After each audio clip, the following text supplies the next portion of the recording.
जो इंडिया की कल्चर है और इंडिया के कस्टमर है और उनकी जो स्वभाव है वो हम ज़्यादा भापते हैं कंपेयर टू द एमएनसी। 6 महीना 8 महीना पहले before we hit the 100 year हम अपना 10,000 करोड़ की जो टारगेट है उसको हम क्रॉस कर जाएंगे। जितने प्रोडक्ट्स है सारे ग्रीन पो सर्टिफाइड है। अपग्रेड भी करते हैं जो एग्जिस्टिंग पेंटर है, अच्छा, उनको भी हम ट्रेनिंग देते हैं। नमस्कार, एक बार फिर हाजिर है आपका पसंदीदा शो शिखर का सफर और मैं हूं आपका होस्ट संजय अभिज्ञान। इस शो में हम आपकी मुलाकात कराते हैं कुछ कामयाब और शानदार कंपनियों से और साथ ही उन हस्तियों से भी जो उन कंपनियों को चलाती हैं। तो आज हम बैठे हैं कोलकाता में पार्क स्ट्रीट एरिया में और जिस कंपनी में हम आज यहाँ हैं उसका नाम है बर्जर पेंट्स इंडिया लिमिटेड। आप जानते हैं बर्जर देश भर में एक जाना पहचाना नाम है। ये वो कंपनी है जिसका परचम देश की रंग और रोगन की जो दुनिया है, जो सेगमेंट है, उसमें लहराता है। ये कंपनी कैसा काम कर रही है, कैसे इस मुकाम तक पहुंची है, आज इन्हीं मुद्दों पर बात करने के लिए हमारे साथ हैं बर्जर पेंट इंडिया के मैनेजिंग डायरेक्टर और सीईओ अभिजीत रॉय। बहुत बहुत स्वागत है आपका इस कार्यक्रम में। तो सबसे पहला सवाल हमारे जो पाठक हैं और हमारे जो व्यूअर्स हैं अमरउजाला.com के और अमर उजाला अखबार के, जो ये जानना चाहते हैं कि जो आपकी कंपनी है वो ना सिर्फ वेस्ट बंगाल बल्कि देश की सबसे पुरानी कंपनियों में से एक है। जैसा कि रिकॉर्ड बताता है आपकी कंपनी अब 100 साल पूरे कर रही है। तो ये जो शताब्दी वर्ष है इसको किस खास तरीके से मना रहे हैं, क्या क्या अच्छी खबरें इस साल आप देंगे लोगों को? बिल्कुल सही कहा आपने। हमने शुरुआत अपनी इंडिया में जर्नी की शुरुआत हुआ था करीबन 1923 में दिसंबर महीना में जी। तो इस साल जो है 2023 की दिसंबर में हम 100 साल पूरा करेंगे। हमारी पहली प्लांट थी हावड़ा के नज़दीक में शिवपुर बोल के एक जगह हुआ करता है जहाँ पे एक इंजीनियरिंग कॉलेज भी था, उसके बिल्कुल बाजू में ये प्लांट चालू हुआ था।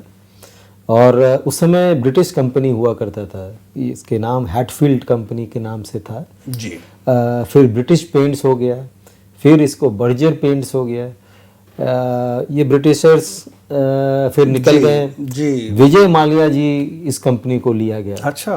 विजय माल्या ने इस कंपनी को फिर बेच दिया 1989 में टू द करंट प्रोमोटर्स जो ढिंगरा फैमिली जो दिल्ली बेस्ड है।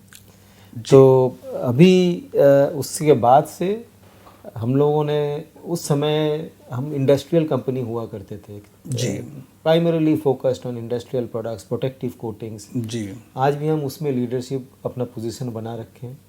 डेकोरेटिव में हम काफ़ी लेट एंट्री किया था 1990 में और वो 30 साल after Asian paints had entered the market. Okay. फिर भी हमने अपने कोशिशों से और काफ़ी हद तक बोल सकते हैं कि हमारे लोग काफ़ी काम किया जी, कि हम 5वें नंबर पे थे और आज जो है नंबर 2 पे इंडिया में और एशिया के 4th लार्जेस्ट कंपनी है और वर्ल्ड के डेकोरेटिव में 7th लार्जेस्ट है। क्या बात है जी जी जी। तो सेंटेनरी ईयर में, शताब्दी वर्ष में क्या खास आप सरप्राइज देने जा रहे हैं शेयर होल्डर्स को, या किस तरीके से इसको मनाने का लक्ष्य है आपका? ये सेंटेनरी ईयर तो सब एक बार ही आता है और इसको अच्छा से मनाना चाहिए। हम भी अपना प्लान बना रहे हैं। अभी तो मार्केटिंग टीम पूरा लगा हुआ है कि क्या करने का है, कैसे प्लानिंग करने का है, लेकिन अच्छा होगा जो भी होगा, अच्छा मतलब अच्छा से सेलिब्रेट करेंगे जी जी जी। लोगों को भी कुछ नए प्रोडक्ट्स भी आएंगे, कुछ नए सर्विसेज लॉन्च होगा, कुछ हद तक शेयर होल्डर्स को बेनिफिट मिलेगा जी। तो वो हम अपने तरफ से पाइपलाइन में है, पाइपलाइन में हम लगे हुए हैं। तो आपने कहा कि एशिया की 4th लार्जेस्ट है और ये तो हम जानते ही हैं कि मार्केट शेयर के हिसाब से इंडिया की 2nd हाईएस्ट है, लेकिन हम ये भी जानते हैं और ये बड़ा इंटरेस्टिंग फैक्ट है और हमारे बहुत सारे पाठक और जो यूज़र्स हैं वो इसमें इंटरेस्टेड होंगे। फैक्ट ये है कि आज देश में पेंट इंडस्ट्री में जितने भी टॉप नाम्स हैं, जितने भी नेम्स बड़े और जो कंपनियां टॉप पर हैं नंबर 1, 2, 3, वो सब इंडियन होल्ड हैं, वो सब इंडिया की कंपनियां हैं। जो मल्टीनेशनल कंपनियां हैं वो मुकाबला नहीं कर रही। यानी कि इतनी आप शुरुआत में टेक्नोलॉजी के हिसाब से भले ही विदेशी कंपनियां कितनी ही आगे हों, लेकिन भारतीय बाजार में जो परचम है वो भारतीय कंपनियों को लहरा रहा है और आपकी कंपनी उनमें से सबसे बड़ी कंपनियों में से एक है। तो ये कमाल कैसे हुआ, जो इंटरनेशनल बड़ी बड़ी कंपनियां हैं उनको मुकाबले में मात कैसे दी गई? बात ये बड़ा इंटरेस्टिंग चीज़ है। इनफैक्ट ऑलमोस्ट जितने बिल्डिंग मटेरियल इंडस्ट्री है, चाहे वो सीमेंट हो, चाहे वो पेंट हो, चाहे वो प्लाईवुड हो, चाहे वो टाइल्स के हो, तो आप देखिएगा इंडियन कंपनीज इसमें काफ़ी अच्छा किया है जी। और हमेशा लीडरशिप पोजीशन जो है वो इंडियंस कंपनीज के हाथ में ही रहा है। वैसे तो सारे इंडिया के जितने बाहर जितने अच्छे कंपनीज थे वर्ल्ड वाइड, जो टॉप 1 से लेके 10 तक सारे कंपनीज की प्रेजेंस इंडिया में है अभी पेंट में जी। लेकिन इसके बावजूद इनफैक्ट जो एक्जो नोबल और कांसाई जो नंबर 3 और नंबर 4 पे कांसाई है, नंबर 3 पे और नंबर 4 पे एक्जो नोबल है, ये दोनों कंपनी भी MNCs हैं। In fact Akzo Nobel number 1 number 2 world wide है जी। लेकिन यहाँ हमारे काफ़ी छोटे हैं, उस हिसाब से देखा जाए तो 1/3 साइज़ है हमारे ऑलमोस्ट। जबकि हम एक समय 8-10 साल पहले भी हम ऑलमोस्ट बराबर के थे जी। और इतना बड़ा गैप जो बन गया है वो लास्ट 10 साल में ही हुआ है। इसका कारण ये है, मुझे लगता है कि जो इंडिया की कल्चर है और इंडिया के कस्टमर है और उनकी जो स्वभाव है वो हम ज़्यादा भापते हैं कंपेयर टू द MNC। एक शर्विन विलियम्स हुआ करता है, वो अमेरिका का नंबर 1 कंपनी होता है पेंट में, और ये इंडिया में करीबन एक कंपनी लिया था निटको पेंट्स बोल के, उसको एक्वायर करके इंडिया में एंट्री किया था। इन्होंने 8 साल से कोशिश किया, हर साल लॉस लिया। वो कंपनी जो शर्विन विलियम्स का जो डेकोरेटिव पोर्शन है जी। वो हमें बेच के निकल गया। फिर दूसरा कंपनी ICI पेंट्स जो एक्जो नोबल जो मैं बोल रहा हूँ जी। दुनिया का नंबर 1-2 में आते हैं। ये एम्स्टर्डम बेस्ड कंपनी है और इन्होंने भी जब ये रिशरा प्लांट है वेस्ट बंगाल में, तो उस समय उनका प्रोडक्शन होता था 1200 मेट्रिक टन महीना का। तो उन्होंने बोला कि ये बहुत झमेला है, यहाँ पे बंगाल में सब लेबर मैनेज करना बहुत मुश्किल है, हमको समझ में नहीं आता है, हमको इसको निकाल के बेचो। ये अच्छा इंटरेस्टिंग बात ये है कि हमने 1200 मेट्रिक टन पर मंथ उनसे लिया, उनका जो टीम था उन्हीं को रखा, थोड़ा सा इन्वेस्ट किया मशीनरी पे, उसी फैक्ट्री से आज 6000 मेट्रिक टन पर मंथ बनता है। क्या बात है। और ये क्वालिटी ऑफ मैनेजमेंट की मुझे ये लगता है टोटली मैनेजमेंट क्वालिटी के ऊपर है। अच्छा अभिजीत, ये तो बात हुई विदेशी कंपनियों से मुकाबले की, लेकिन अगर हम बात डोमेस्टिक कंपटीशन की करें तो जो नंबर 1 प्लेयर है जी एशियन पेंट्स, उनका जो मार्केट शेयर है वो 40% से ऊपर है और आपका उसके मुकाबले आधा है, 20%। करेक्ट। तो इतना फर्क अभी क्यों है? तो इसलिए मैं बोल रहा था कि जब क्या है कि ये डेकोरेटिव पेंट इंडस्ट्री में एक बारी अगर कोई पकड़ बना लेता है कोई जगह पे, तो वहाँ फिर पेनेट्रेट करना अगला बंदा के लिए थोड़ा मुश्किल होता है। जी। हम लेट आए थे इस इंडस्ट्री में, जैसे मैंने बोला कि वो 1960s में स्टार्ट हुआ और हम 1990 में स्टार्ट हुआ। ये जो 30 साल का गैप बन गया था, काफ़ी जगह पे उन लोग अपना पकड़ बना लिया। जैसे आप लखनऊ में हम लीडर हैं, राइट, हमारी शेयर उनसे ज़्यादा है। कानपुर में वो हमसे कहीं ज़्यादा है। सेम अब वो लगा हुआ है कि लखनऊ में लीडर बन जाए, हम लगा हुआ है कि कानपुर में हम किसी तरह घुस जाए, लेकिन होता नहीं है। लास्ट 25 साल से यही इक्विलिब्रियम चल रहा है, राइट। अभी बांग्लादेश ले लीजिए, which is very close by, हम 4 गुना है उनके साइज़ का जी। अब एशियन पेंट्स हमारे 1/4 साइज पे है। मतलब पॉकेट्स में जो ब्रांड लॉयल्टी है वो बदल जाती है, Right. किसी पॉकेट में उनकी ज़्यादा है, किसी में। अच्छा, मैं यही एक सवाल आता है कि आपने कहा कि जब आपने 7-8 साल पहले या 10 साल पहले शुरू किया, जब लेट, और तो आप इंडस्ट्रियल पेंट्स में ज़्यादा थे और डेकोरेटिव पेंट्स में कम थे। लेकिन आज हम देखते हैं तो जो आपकी रेशो है वो 80% डेकोरेटिव पेंट्स की है और 20% इंडस्ट्रियल और प्रोटेक्टिव कोटिंग्स की है। तो ये जो रेशो है, क्या ये इंडस्ट्री में नॉर्मल है, सस्टेनेबल है? और जो मान लीजिए नंबर 1 प्लेयर हैं, उनकी रेशो के मुकाबले आपकी रेशो कहाँ है? सो ये क्या है कि decorative as a category India में बहुत ज़्यादा बड़ा है compare to industrial. The size itself जो है डेकोरेटिव का ज़्यादा है, इसलिए ज़्यादा है कि इंडस्ट्रियलाइजेशन उतना हद तक हुआ नहीं है इंडिया में। जी। नॉर्मली यूरोप या US में अगर देखिए तो डेकोरेटिव 60% होता है, 40% इंडस्ट्रियल होता है। चाइना में वो 50% डेकोरेटिव और 50% इंडस्ट्रियल है, बिकॉज मैसिव इंडस्ट्रियलाइजेशन हुआ है वहाँ पे। It became the manufacturing centre of the world. अब वो इंडिया में अभी तक तो नहीं था, नहीं है। और काफ़ी हद तक कम था। तो ये इसलिए डेकोरेटिव कैटेगरी ही बहुत ज़्यादा बड़ा है। जी और इसीलिए आप अगर लीडर को देखें तो उनका 95% डेकोरेटिव है, 5% इंडस्ट्रियल जी है, जी right? जी जी। हमारा एटलीस्ट 80-20 है। हम्म, तो क्योंकि डेकोरेटिव साइज ही बड़ा है, तो बिल्कुल, ये बिल्कुल। उम्मीद ये है कि इस रेशियो मेंटेन ही रहेगा, ज़्यादा कुछ हेर फेर नहीं होने वाला है। थोड़ा बहुत अगर इंडस्ट्रियलाइजेशन बढ़ जाता है, जैसे अभी उम्मीद किया जा रहा है कि काफ़ी हद तक मैन्युफैक्चरिंग शायद बढ़ेगा इंडिया में, जी।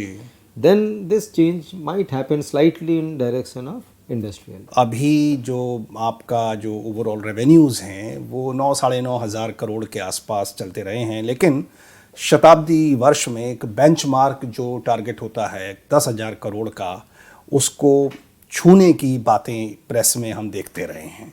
तो उस बेंचमार्क तक पहुंचने में कितनी दूरी अभी बाकी है, और शताब्दी वर्ष में क्या ये खुशखबरी शेयर होल्डर्स को और आपके कस्टमर्स को मिलेगी?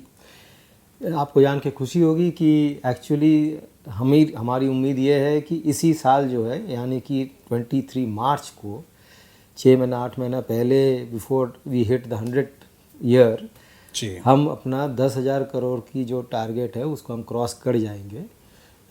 अभी तक जो है, जो थर्ड क्वार्टर रिजल्ट निकल चुका है, उसमें करीबन हम ऑलरेडी 8,000 तक ऑलमोस्ट पहुंच चुका है। पहुंच चुके हैं। इसलिए जो फोर्थ क्वार्टर है उसमें हमें इतना कॉन्फिडेंस ज़रूर है कि हम 100% 10,000 करोड़ की जो ये तो एक बहुत ही अच्छा क्रॉस कर जाएंगे। लखनऊ प्लांट की अभी क्या प्रोग्रेस है, क्योंकि ये आपका अब तक का सबसे बड़ा प्लांट बताया जा रहा है, और इसके बाद जो वेस्ट बंगाल में आपका जो अगला प्लांट है पानागढ़ वाला, उसकी क्या प्रोग्रेस है।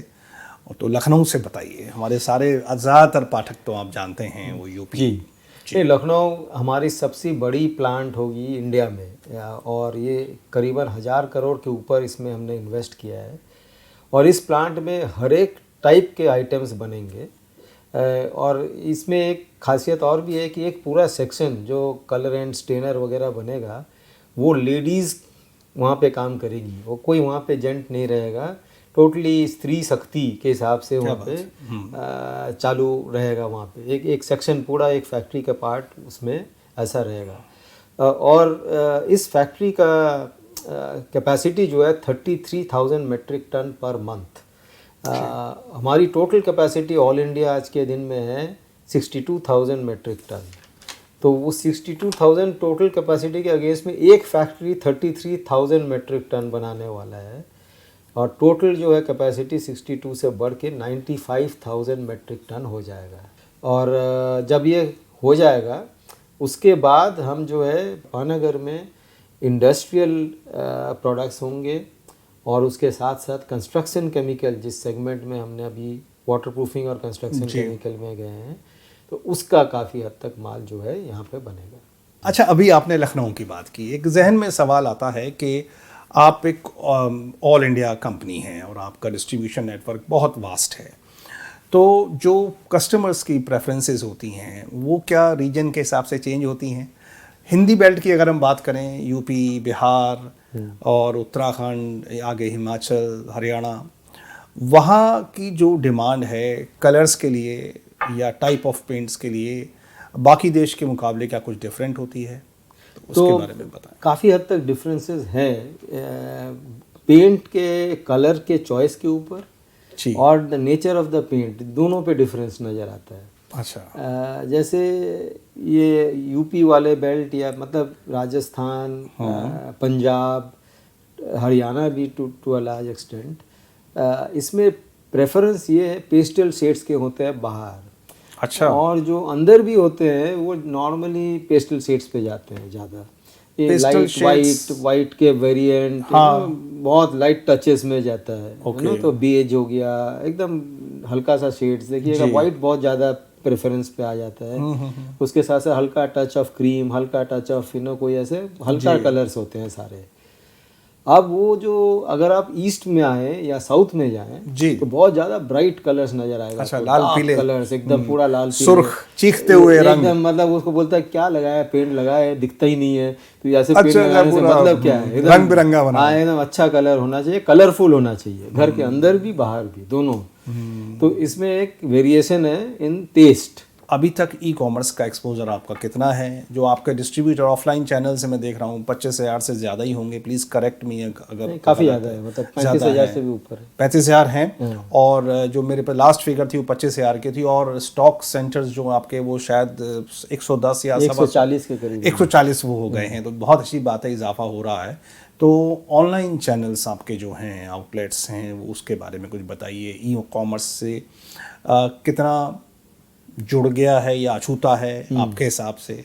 ई कॉमर्स हमने अपना एक्सपेरिमेंट किया था, जैसे हर जगह दुनिया में भी हो रहा है। Paint as a category world wide e commerce में उतना सक्सेसफुल नहीं रहा है। इसका दो कारण है।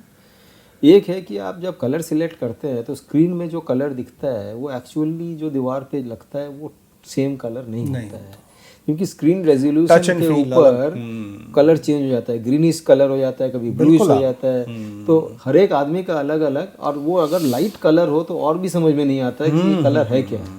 तो इसलिए वो शेड कार्ड के थ्रू ही ज़्यादा रिप्रेजेंटेटिव कलर दिखता है, मतलब दीवार पे जो लगने वाला है।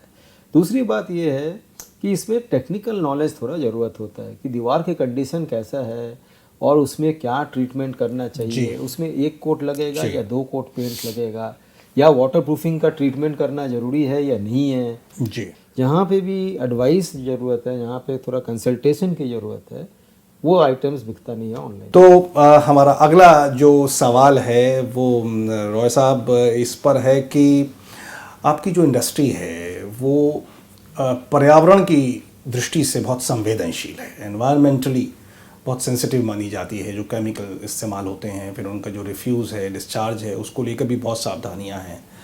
तो how responsible is Berger paints on that front? ये बहुत अच्छा क्वेश्चन आपने पूछा है और ये बहुत ही इम्पोर्टेंट पॉइंट है। इसलिए जैसे हमने अभी जो लखनऊ प्लांट मान लीजिए लगाया हूँ जी, ये सारे प्लांट्स हमारे जितने भी हैं ये ज़ीरो लिक्विड डिस्चार्ज प्लांट है। सबसे पहली बात तो हम मार्केट में कहीं पे भी जो है पानी नहीं छोड़ते हैं। हमारी जो जितने भी प्रोडक्ट्स है वो ग्रीन प्रो सर्टिफाइड है, CII के जो ग्रीन प्रो सर्टिफिकेशन मिलता है वो सारे जितने प्रोडक्ट्स है सारे ग्रीन प्रो सर्टिफाइड है। इसके अलावा कहीं पे भी हमारा लेड, क्रोम, मरकरी यूजेज नहीं होता है in the entire decorative range. हम गवर्नमेंट ऑफ इंडिया की एक रूल आने के बहुत पहले से ही हमने अपना तरफ से वो अपने स्टेप्स लिया था कि मतलब इसको बंद करो। यहाँ मैं जानना चाहूँगा कि अभी आपकी जो इंडस्ट्रियल पेंट कैटेगरी है और डेकोरेटिव पेंट्स में टोटल कितने कितने प्रोडक्ट्स हैं, कुल कितने तरह के उत्पाद कंपनी बनाती है? ये बहुत इंटरेस्टिंग प्रोडक्ट्स जो है वो सबसे ज़्यादा देखने को मिलते हैं इंडस्ट्रियल साइड में, क्योंकि उसका जो यूजेज है काफ़ी लोगों को पता नहीं है। कई जगह में आपको देखने को मिलेगा, जैसे मोबाइल हो गया, मान लीजिए इस मोबाइल पे कोटिंग है। अब किसी अदर लोगों को पता नहीं है कोटिंग, इसमें भी कोटिंग होता है क्या, मतलब but there is a coating, spectacle में कोटिंग है, लेंस पे, टेलीविजन के तमाम पार्ट्स में, सारे चीज पे इंडस्ट्रियल कोटिंग्स होते हैं। आजकल बड़ा इंटरेस्टिंग चीज भी निकल रहा है, जैसे कि दिन में वो ना लाइट अब्जॉर्व करता है, एनर्जी अब्जॉर्व कर लेता है, रात को एमिट करता है, राइट। तो आपको लाइट जलाने की जो वो अपना ग्लोइंग चलता रहेगा वो। जी। आप अगर पेंट ना लगाएं और दीवार से पानी आए तो अंदर घुस के पूरा आपका दीवार को खराब कर देता है। ये जो ब्रिज गिर जाते हैं कभी कभी, तो ये सब penetration of water only, right. और उसका कोटिंग एक होता है, एक पॉलीयूरिया कोटिंग होता है, जो हम लोग अभी जर्मन टेक्नोलॉजी से बना रहे हैं इंडिया में। आप उसको लगा दीजिएगा तो पानी घुसेगा ही नहीं, एकदम एक बूंद भी नहीं जाएगा। और ये बहुत सारे पाठक शायद आपसे कुछ एडवाइस भी लेना चाहेंगे और आप शायद देना भी चाहेंगे कि जब एक आम परिवार या एक आम आदमी रंग रोगन खरीदने जाता है बाज़ार में, है ना, बहुत सारे लोग बहुत गैर ज़रूरी बहुत महंगी चीज़ें खरीद लेते हैं, या कुछ लोग बहुत कंजूसी कर जाते हैं और कुछ बहुत हल्की चीज़ खरीद लेते हैं। तो एक आम जो परिवार है, एक आम मध्य वर्गीय जो यूज़र है, कस्टमर है, उसके लिए आपकी क्या नसीहत है? हाँ, बहुत अच्छा क्वेश्चन पूछा, क्योंकि मैं देखा हूँ आप जो बोला बिल्कुल सही है। कई जगह में कभी तो मतलब एकदम ही किसी ने कुछ समझा दिया उसको, उसने खरीद लिया, दाबी जरूरत ही नहीं है, शायद ज़रूरत नहीं, और जहाँ ज़रूरत है वो नहीं ले रहा है कि नहीं खर्चा ज़्यादा हो रहा है। अब पेंट में, नॉर्मल पेंटिंग प्रोसेस में पेंट का जो पोर्शन है वो 40% होता है, ऑलमोस्ट 55-60% जो है वो होता है लेबर कंपोनेंट। जी। तो आपको ये ध्यान में रखने का है कि जब भी आप पेंटिंग कर रहे हैं तो थोड़ा से अच्छे क्वालिटी के पेंट लीजिएगा तो आपको फ़ायदेमंद होगा, क्योंकि ये अगर आपको मान लीजिए कम दाम वाला लिया आपका 3 साल चला और थोड़ा अच्छा क्वालिटी का लिया तो वो 6 साल चला, जी। लेबर वाला कंपोनेंट बच गया। अच्छा, अभिजीत साहब, जैसा कि आप जानते हैं कि हमारी ज़िंदगी में रंग सिर्फ दीवारों पे नहीं होते, रंग और भी हैं, बहुत सारे मुख्तलिफ रंग हैं, हमारे करियर के रंग हैं। जो देश की एक बहुत बड़ी रंग रोगन कंपनी का मैनेजिंग डायरेक्टर अपने खाली समय में कौन से रंग भरता है, कैसे आप गुजारते हैं समय? वैसे तो मैं नॉर्मली घर में ही ज़्यादा रहता हूँ, मतलब खाली समय में फैमिली के साथ। तो मैं I am basically a family man.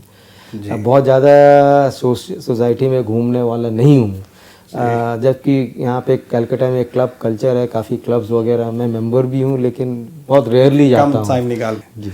तो अभिजीत जी, हमने बात की कंपनी की, हमने बात की आपके व्यक्तिगत जीवन की, और आखिर में हम थोड़ा समाज की भी बात करेंगे कि हम सब अपने अपनी भूमिकाओं में हमारी कुछ जिम्मेदारी समाज के लिए भी है। तो जो कंपनी की CSR एक्टिविटीज़ हैं, कॉरपोरेट सोशल एक्टिविटी और रिस्पॉन्सिबिलिटी, तो उस मोर्चे पर बर्जर पेंट्स की तरफ से क्या क्या होता है? तो CSR में हम मेन जो 2 जगह पे हम काम करते हैं, एक है हमारी पेंटर ट्रेनिंग इंस्टीट्यूट्स है कई सारे। इस इंडस्ट्री में जो ट्रेंड पेंटर है वो बहुत कम है। क्या होता है, बिरादरी से लोग सिखा दिया किसी ने, मतलब कोई फॉर्मल ट्रेनिंग नहीं है। विदेशों में ये गिल्ड बोल के एक चीज़ होता है जहाँ पे ऐसे फॉर्मल ट्रेनिंग दिया जाता है कारपेंटर्स को, पेंटर्स को। यहाँ पे ऐसे कोई सिस्टम है नहीं इंडिया में। हमने अपना ही तरफ से ट्रेनिंग इंस्टीट्यूट्स लगाए ताकि कई लोगों को फॉर्मल ट्रेनिंग मिले कैसे पेंटिंग किया जाता है। फ्रेश जो आते हैं लोग, तो उसमें कुछ चार्ज भी करते हैं उनसे? नहीं, बिल्कुल पूरी तरह निःशुल्क? पूरी तरह निःशुल्क। तो कोई भी व्यक्ति आके ट्रेनिंग ले सकता है। हमारी ट्रेनिंग सेंटर है तो वहाँ पे हम ट्रेनिंग देते हैं। एक ट्रेनिंग और भी होते हैं कि हम अपग्रेड भी करते हैं, जो एग्जिस्टिंग पेंटर है उनको भी हम ट्रेनिंग देते हैं कि नए एरियाज़ में, जैसे नया कोई प्रोसेस आ गया, नया मशीनरी आ गया है यूज़ करने का, उसको पता नहीं है ठीक से, या वुड कोटिंग्स के ऊपर कैसे ट्रेनिंग दिया जा सके, वाटर प्रूफिंग के ऊपर ट्रेनिंग दें, तो उनका अर्निंग्स बढ़ जाता है। तो यूपी में ट्रेनिंग स्कीम को लेकर कैसा रुझान है लोगों में?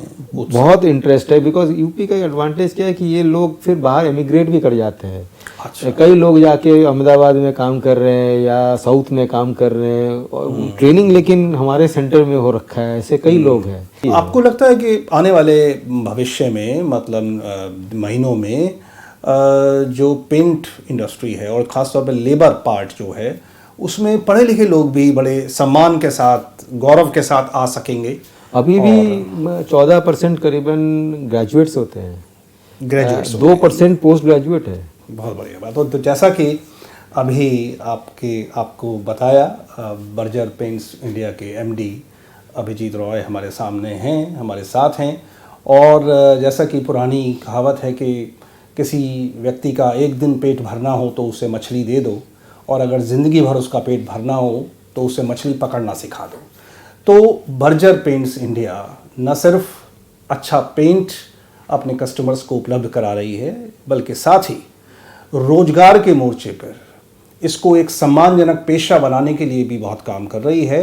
और जो आपकी ट्रेनिंग स्कीम है वो निश्चित रूप से वो make in India, service in India, इस तरह के जितने भी हमारे पवित्र और घोषित लक्ष्य हैं सरकार के, उन सब से मैच करती है, उन सब की दिशा में है। तो ये एक तरह की विन विन सिचुएशन है। कंपनी अपनी प्रॉफिटेबिलिटी, अपने फाइनेंशियल्स पर भी ध्यान देती है, और साथ ही सोसाइटी के लिए, पर्यावरण के लिए जो जो चीज़ें करनी चाहिए, जो जो कर्तव्य होते हैं, उन पर भी ध्यान देती है। तो आज की इस बहुत ही संपूर्ण बातचीत के लिए अपना वक्त amarujala.com और अमर उजाला अखबार के पाठकों के लिए निकालने के लिए आपका बहुत बहुत शुक्रिया।